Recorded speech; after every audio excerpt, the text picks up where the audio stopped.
Messages with Julie. Here we are with Patrick and CJ and Farley. We're looking at somebody's butt.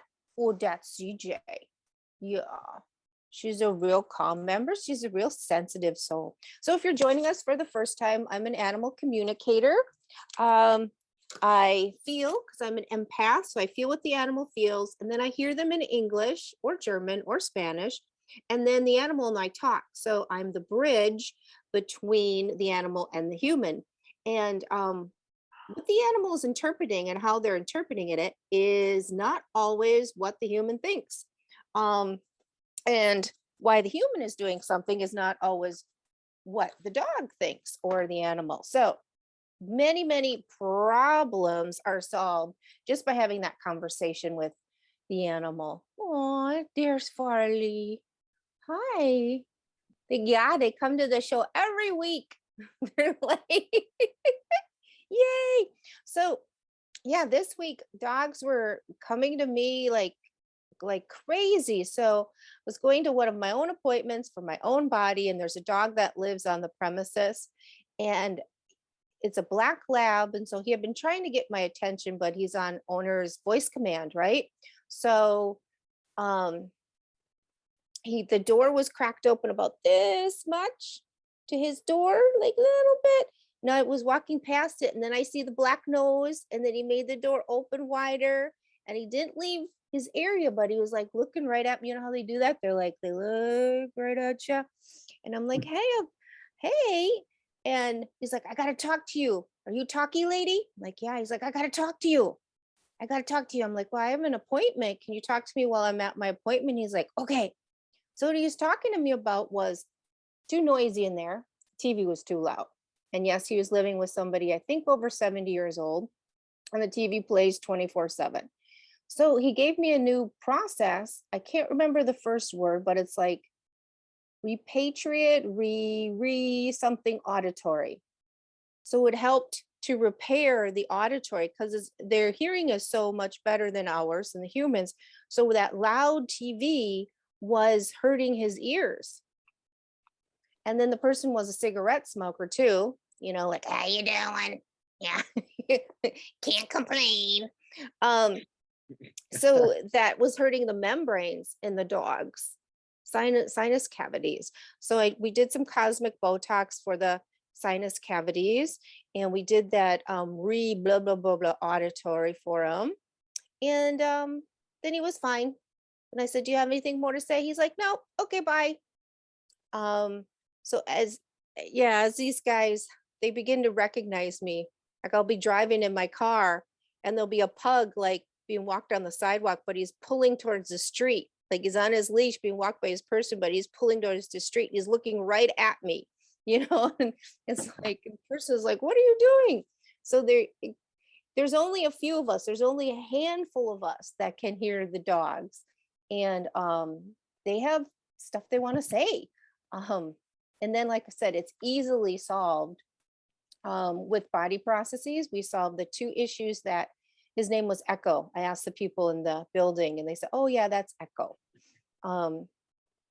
Yeah. So today I wanted to go over barks and what each bark can mean.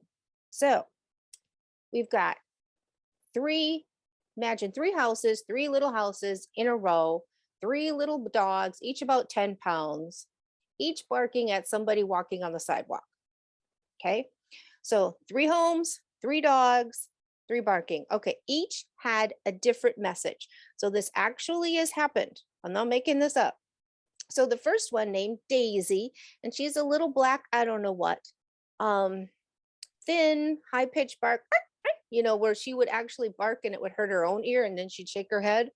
So she was barking from inside the house and her message was, get off the pavement, get off the pavement, right? Next house was Chico, my little Chico.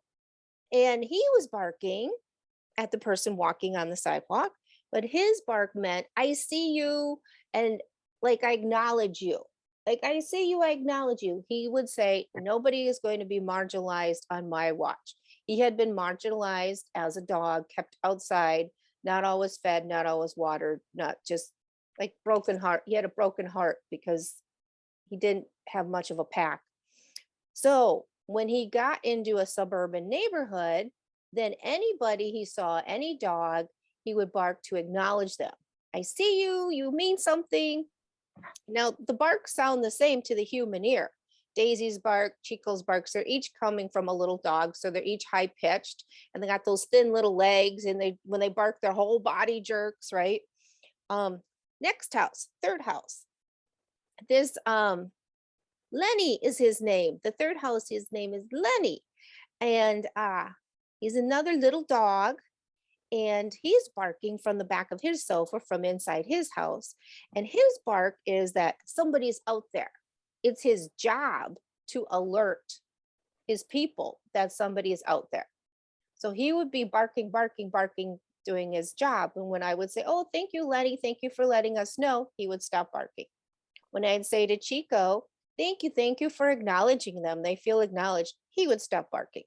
Now, Daisy, she wouldn't stop barking because she was like, get off my pavement. And I'm like, it's a public pavement. Anybody can be on the pavement. Nope, get off my pavement.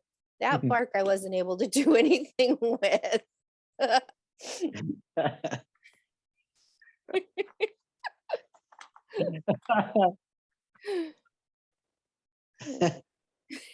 Patrick likes that story. It's funny. So dogs. This is some material from the masterclass I gave a month ago. It was on Karina Stratton's group and out of Long Beach, California. So I'm just digging into some of that. Okay, so dogs don't know that you can't smell that. The dogs don't know that you can't smell that. Their smell is so much sharper and better than ours, but they don't know that you can't smell that. So they also assume that you have the same abilities as they do and don't understand why you keep behaving the way you do. You keep behaving as if you don't smell it. Whatever it is. Okay. And so common myths. When the dog stares at you in the eye, saying, I love you. I used to think my Muggsy was doing this. My Muggsy rarely barked. He would just stare at me in the eyes, especially in the evening. Just stare and hold it. And I'd be like, oh, I love you too. No. Actually, he was telepathically communicating to me that he had to go pee. He had a stone in his bladder we didn't know about, and he had to go pee like 6-7 times a day. So this, guys, doesn't mean I love you. It means I have to go pee or poop, and I'm like telepathically communicating this to you. Why the fuck aren't you hearing me? That's what it really is. It's not an I love you. We're like, aw. they're like, looking stupid. Aren't you hearing me? I gotta go. I gotta go. You don't like it when I bark. So I'm doing that. I'm like telling you. So they don't also get that we aren't hearing them when they communicate telepathically. They're just like, but they really have a lot of compassion for us. So they roll with it. They think we're stupid, but they still roll with it, and they still don't have like a negative judgment about us. They don't throw us out into the ditch because we're stupid. They're like, yeah, my person's stupid, still my person. So that's what I had prepared for our like 5 minutes or however long we went. Let me see. Okay, so Patrick, how was your week with the dogs? They have been super hyper this whole week and very needy, especially Farley. Farley will not leave me alone. He keeps jumping up at me, wanting to be touched and petted. And here he is again. See? He all week. It's like he can't get enough attention this week. Okay, so let me talk to Farley. Farley, what's going on? I don't mind it. It's just like he just more than normal. Yeah. He said, I helping. Okay, what's going on, Farley? I helping get rid of the crap. Thank you, honey, thank you. Lots of crap. Oh yeah, it's like in here and in here, like in here. I don't know if it's throat and heart chakra, it's in here. So what they'll do is they'll take emotion off of the human that we can't handle, or extra emotion. So we got shit going down in our lives, which there's always been shit going down in people's lives. 600 years ago, there was shit going down in people's lives. So it's like, so it's like, and we're in a big shift now with everything that's going on, everybody's shifting. Okay. And yeah, he's taking that off of you. It's right here. It's like stuck right there. My thing there. It's like stuck right there. Left. So it's a heart. Yeah. It's that left underneath the breast, that heart. So Farley's taking that off of you. So when he's putting his body on you, he's literally absorbing it from you, directly from your body. So that's how he's helping you. Okay. Yeah, and he's showing me laying on you. And then something with the throat chakra. It could be anything, because we are so programmed. If something's bad, we don't talk about it. Well, in my background, Irish Catholic background, if something's really bad, we don't ever talk about it. If something's minimally bad, we joke about it. But everybody's got their programming in them. And then many of us humans stuff our emotions and stuff what's going on, and we just carry on. And then the animals take that emotion and take it out of us. And then the dogs poop it out. They poop it out outside. That's what they do. Yeah. And because I've been with Chico, I'm like, Chico, no, that person's really anxious and really upset right now. Don't go near her, because she's like, you're something. And Chico's like, don't worry, I'll poop it out. So he goes and he's near him, and they shake their tail, and they're just like absorb it in their body, and then they escort it out back to Mother Earth. And that's how the animals help to keep us humans functioning. I really am of the belief without them that I and many people couldn't carry on, because they even will take cancer on for people. The animals, okay. Yeah, they'll take the diseases on, and the pains on, the back pains on, and all of that, which isn't always good, because we need to be aware of what's happening with our body. And when they take it on, we're not aware, because we're not feeling the intense pain. But that is what they do, and that's what Farley's been doing.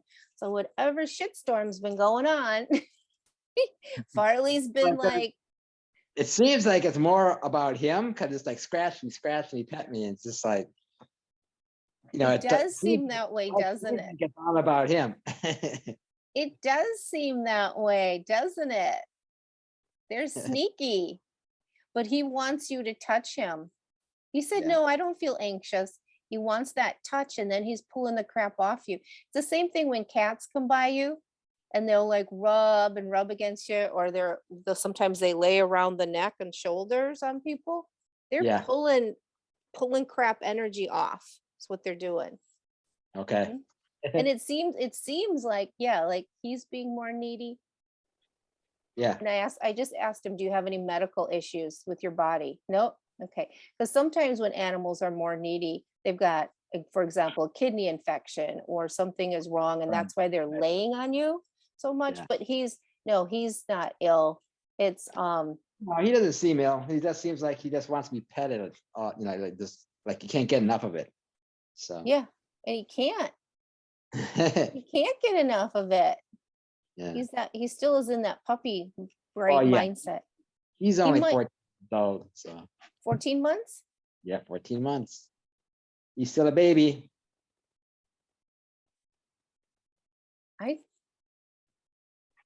I believe I'm getting that's just his personality, that when he's 5 years old, he's still going to be like this.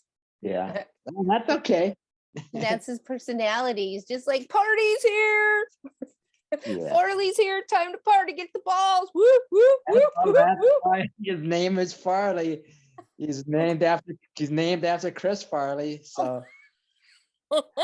yeah, That's his personality. And it's a balance in your household because CJ is not that at all. She's like, oh no, somebody might get hurt. Don't touch that ball nobody's touched before. Oh no, oh no, oh no.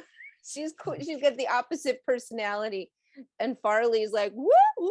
Where are Yeah. we going next? Woo, woo. And CJ's like, oh, I don't know about this. Are you sure this is safe? I don't know. That's their good balance. Oh, Farley, you just keep doing your job. What's your job? Take care of shit? What kind of shit? Emotional shit. Okay. So you keeping Patrick on the straight and narrow. Yep. It Yeah. definitely is. Farley, stop licking. Nope, he's not doing it. Thank you, sweetie. Yeah, you're not supposed to do that, sweetie. Because with dogs, it's somewhat sexual, the licking. Is it? Yeah, so we're not supposed to let them lick us too much like that. Sometimes they do it when they're getting the extra emotion off. I've seen that on people when people are upset and crying, or drunk, they'll just lick it off them. Yeah.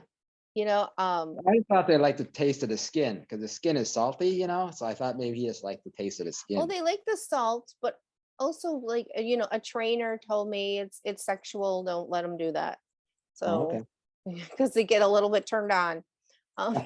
Well, he's fit, so he's fixed, so he's got nowhere to go. So if that's his real, It kind of, that's his only thrill he's getting. Yeah, is look at your face. It could be a translation there because so many of them are fixed. How do they express that part of themselves? Yeah, because they don't really lick each other that much either. Once in a while they will groom. I mean, they play and they maw at each other. Yeah, that I call it numbing. They love to do that. Yeah. So okay, thank you for coming. Yeah, today I got the green wall behind me, so at least I'm not in the car anymore. Who knows where next week will be? On the road again. Yeah, I might be on the road again. Yeah. So, all right. Thank you for coming, Patrick and Farley and CJ. You're welcome. See you next week, maybe. Okay, animal messages with Julie out.